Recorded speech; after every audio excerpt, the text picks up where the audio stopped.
Bueno, vamos a charlar en nuestro living con Facundo Manes, es neurólogo, es neurocientífico y es un fenómeno realmente porque ha hecho de la ciencia de un fenómeno popular, algo extrañísimo, gran bestseller además. ¿Cómo anda, Facundo? Un placer estar acá. Gracias por la invitación, María. Bueno, su último libro es El cerebro argentino, pero impresionante. Otra vez con cómo se logra hacer tan atractivo algo que antes era tan de nicho como la ciencia o la neurociencia.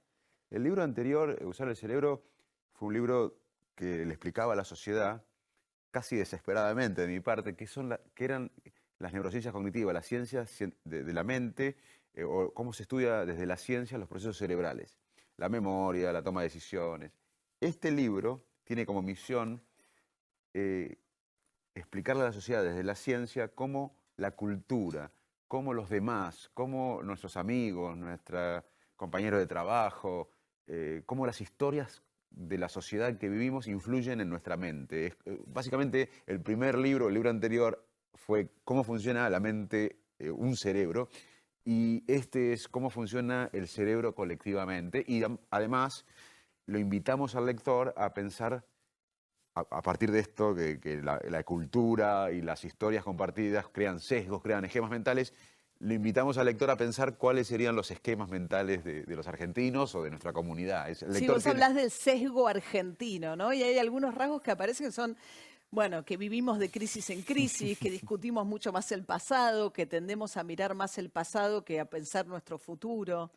Bueno, la ciencia hoy sabe que nosotros vivimos bastante más automáticamente de lo que pensamos. Nos gusta pensarnos racionales, lógicos, pero en general vivimos automáticamente.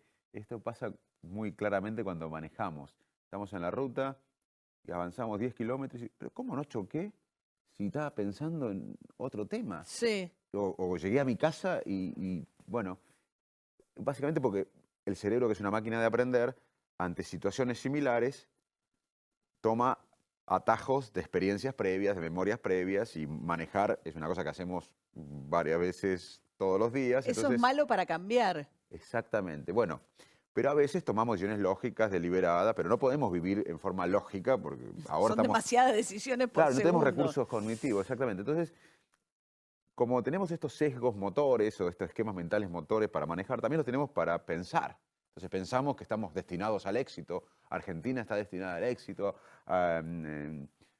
somos tal cosa. Y bueno, así funcionamos los seres humanos. Pensamos que nuestro grupo es mejor, pensamos, por ejemplo, tenemos sesgos de confirmación. Nosotros pensamos, cuando estamos discutiendo con alguien, puede ser de política, por Sí. ejemplo, nosotros, cuando habla el otro, generalmente no escuchamos. Estamos buscando información que refuerce lo que pensamos previamente. Bueno, eso es peor ahora con las redes sociales también. Esto está muy estudiado en el mundo de la comunicación. El hecho que uno va recibiendo la información, como te moves en círculos que tienen que ver con tu mundo y te llega la información que te hacen llegar tus amigos, etcétera. En realidad, toda la información que recibís tiende a confirmar tus ideas previas. Bueno, fíjate, vos es un ejemplo es un ejemplo cómo la ciencia puede explicar ciertas Claro. conductas colectivas, pero lo que a mí más me importa es este ejercicio.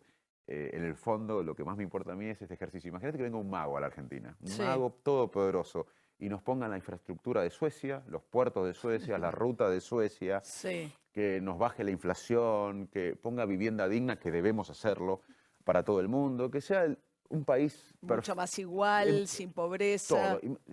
Si nosotros no respetamos la ley, no pensamos en el bienestar general, tenemos la viveza criolla para engañar al otro, para beneficiarnos nosotros, quizás con ciertas conductas, en 10 años destruimos todo lo que nos dio el mago. O sea que muchas veces pensamos que los logros tienen que ser materiales, que deben serlo, pero además tenemos que cambiar ciertos esquemas mentales. En un capítulo describimos la corrupción, por ejemplo. Sí. Hay conductas corruptas en las abejas, hay conductas corruptas en las hormigas, hay conductas corruptas en los chimpancés.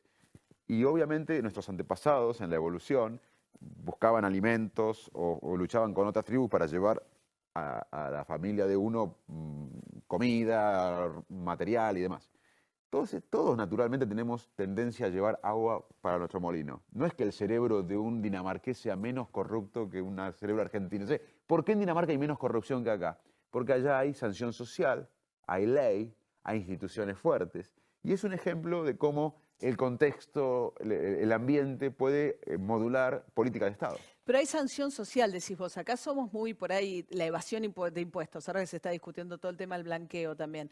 No es lo mismo. Acá no hay el grado de sanción social que hay en otros países con la evasión de impuestos, por ejemplo. Por eso, para mí, por eso nos cuesta alcanzar el Pero desde desarrollo. lo chiquito, desde que no me da ticket el kiosco. Totalmente. Porque hay una idea que al kiosco lo tapan de impuestos, que le cuesta llegar a fin de mes y que no me voy a enojar con una evasión, o que no es mi obligación quizás pedirle un ticket. Te cuento que en el libro ponemos otro ejemplo que te va a gustar y que viene a cuento de lo que estás diciendo, que se llama el juego del bien común. Hay 10 jugadores, hay un administrador.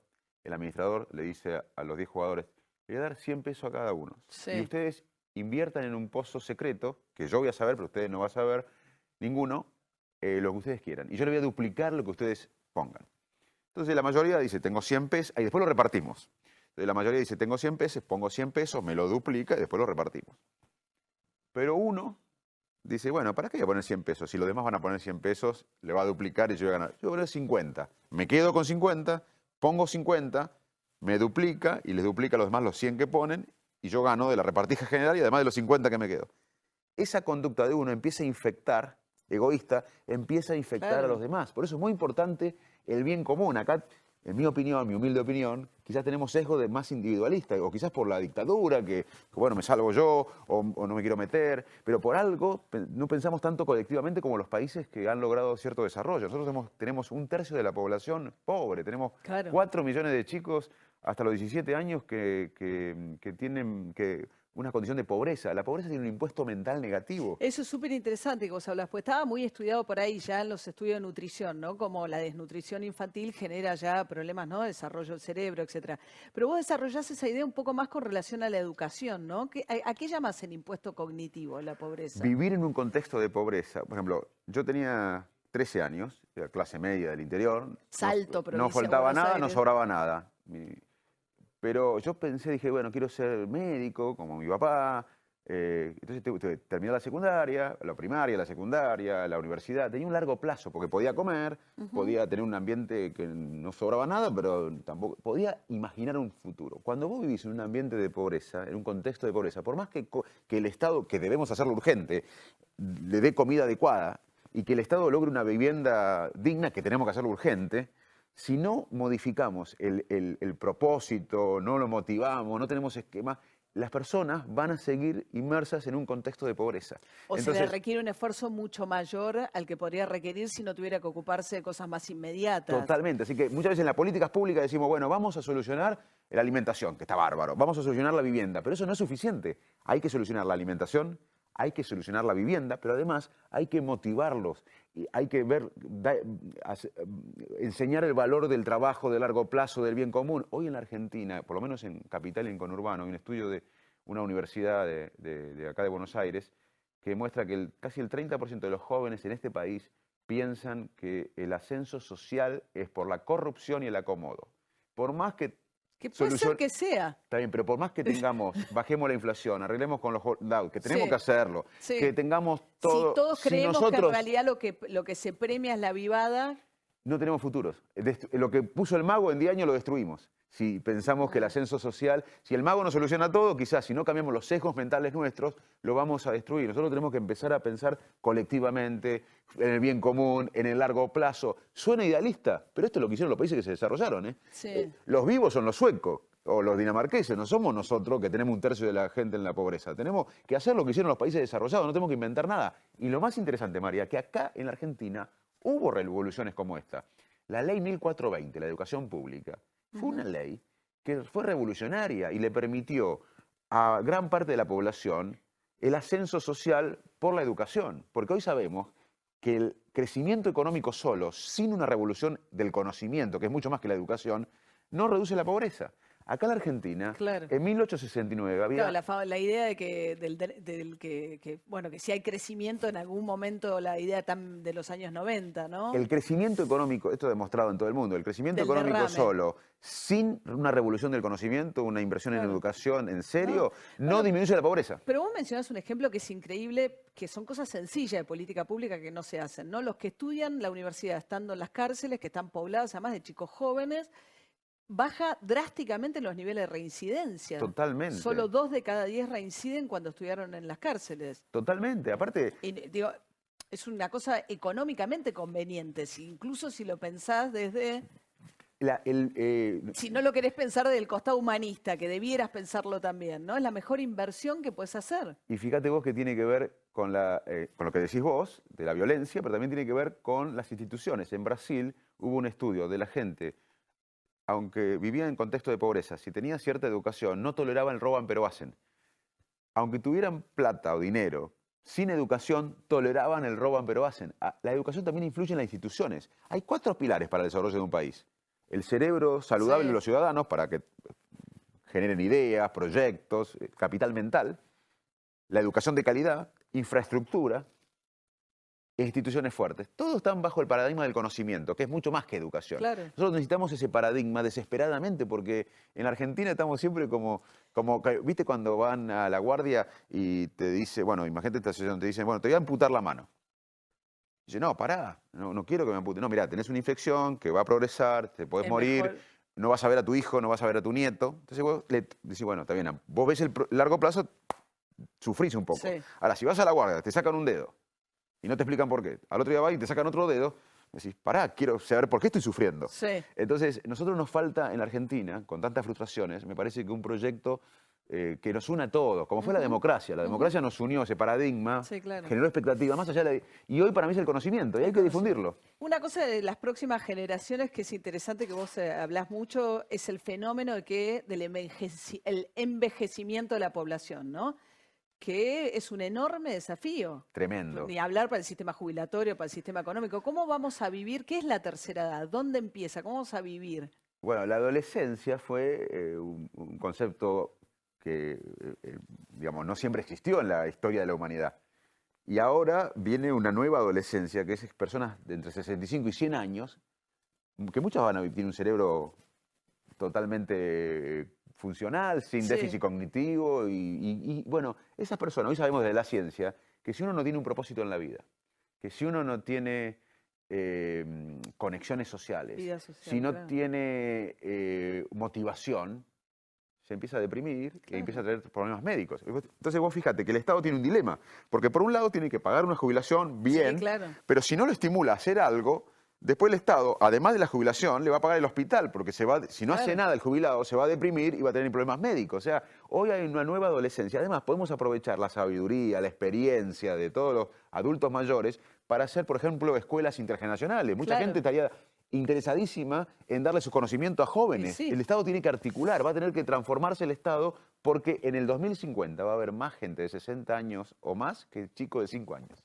Qué bárbaro. Bueno, con ese dato impactante nos vamos a una tanda y enseguida seguimos charlando con Facundo Manes. Le voy a preguntar por política. Cada tanto aparece el nombre de Facundo, que es radical de origen, como un posible candidato a algo. Ya volvemos.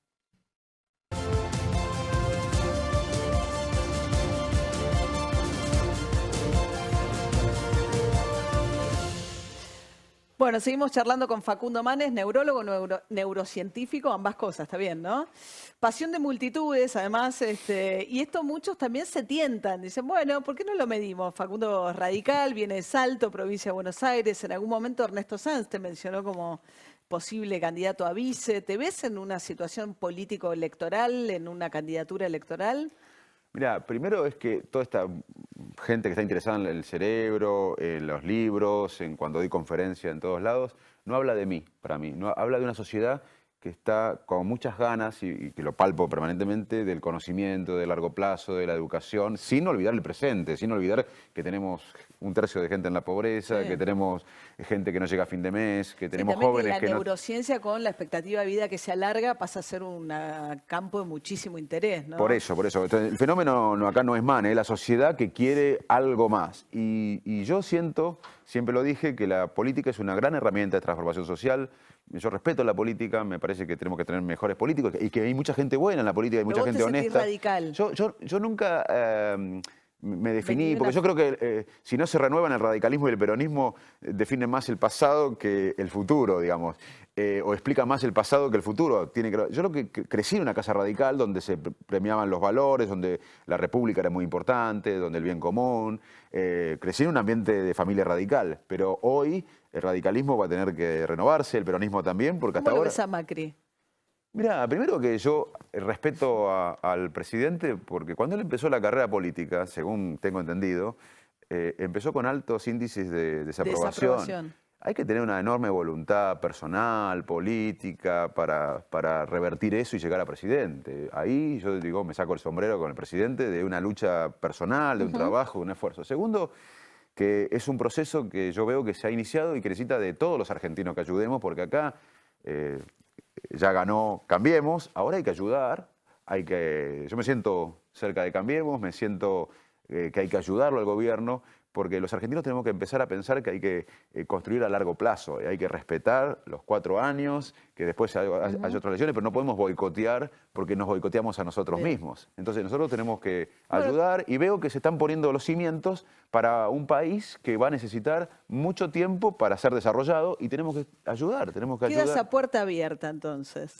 Mirá, yo nunca lo haría por un proyecto personal, No, pero eventualmente no es algo que descartás. si yo quiero que Argentina tenga el nuevo paradigma como lo tuvo con la democracia, con el conocimiento, que es mucho más que la educación, es la capacidad de innovar, de crear. Te resumo qué es el conocimiento. Hoy Argentina exporta más o menos 24.000 millones de dólares con el complejo sojero. Sí. Pero no podemos tener otro territorio como la Argentina, que es casi como la India. No podemos crecer, podemos hacer crecer con ingenio, con conocimiento un poco más, pero no tanto. Pero hoy exportamos en ideas, en diseño, en telenovelas, en medicamentos, 7.000 millones. Con ideas podemos, y con ciencia, innovación, tecnología, educación de calidad, en algunas décadas podemos duplicar a la exportación o mejorar o inclusive superar a las exportaciones de soja de este país. Bien, bueno, gracias Facundo por haber estado acá esta noche. El cerebro argentino, una manera de pensar, dialogar y hacer un país mejor, es su último libro. Un corte y ya venimos. Gracias Facundo. A vos, muchas gracias.